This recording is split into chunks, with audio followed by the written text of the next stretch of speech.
Сайн байна уу? Би Лос Сантостой төвөмлөгийн ерөнхий эмч Тони байна. Би найзтай friendship-ийн хичээлд туслахын тулд эмчийн үднэс ахын хүнсний хог аягдал нь хүний биед ямар хор хөнөөлтөй талаар мэдээлэл өгөөд мөн цаашлаад үүнээс сэргийлэх бяцхан зөвлөмж таадад өгөх гэж байна. Хүмүүс гал тогооны хогийн савыг зөвхөн хаягдлагч хардаг.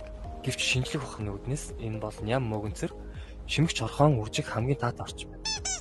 Хэрв хогийн савтай дулаан газар байрлаж байвал задралын процесс хурдасч агаарт хорт бичил биетүүд тархаж байдаг. Тэдний хийж явсан судалгаагаар өрхүүдийн 37% нь хогийн савыг 25.9% бүр 100 халаагаар яаж байрлаж байна. Энэ нь эрүүл ахуйн маш том бэлтгэл юм аа. Дэлхийд дахин жил бүр аюулгүй бүс хүнснээс болж 600 сая хүн өвчилж 420 мянган нас барж байна. Бохирдсон хүнс буруу хадгалсан хаягдал нь 200 гаруй төрлийн өвчний шалтгаан байна. Гэтэл судалгаанд оролцогчдын 48.1% нь хогийн савнд тогтмол бус цэвэрлэдэг гэж хариулсан байна.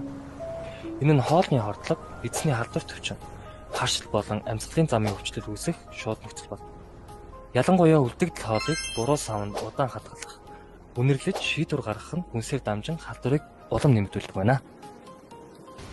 Хамгийн дурдсан өвчлөлүүдээс сэргийлэхийн тулд бид дараах 3 зүйлийг мөрдөх ёстой. Нэгдүгээр хүнсний их үүсвэр дээр нь хаягдлыг нь бууруулах, хоёрдугаарт хогийн савыг үргэлж тагтай сэрүүн газар байршуулах, гуравдугаарт тогтмол хариуцгаж цэвэрлэх таталтай болох гэсэн зуршлуудыг хэрэгжүүлснээрээ дээр дурдгдсан өвчлөлүүдээс сэргийлж болох юм. Судалгаанд оролцогчдын 96.3% нь өөрчлөлт хийхийг хүсэж байгаа нь сайн мэдээ юм аа. Эрүүл мэнд таны гал тогооны зөв дадлаас эхэлнэ шүү. Амжилт. Good luck.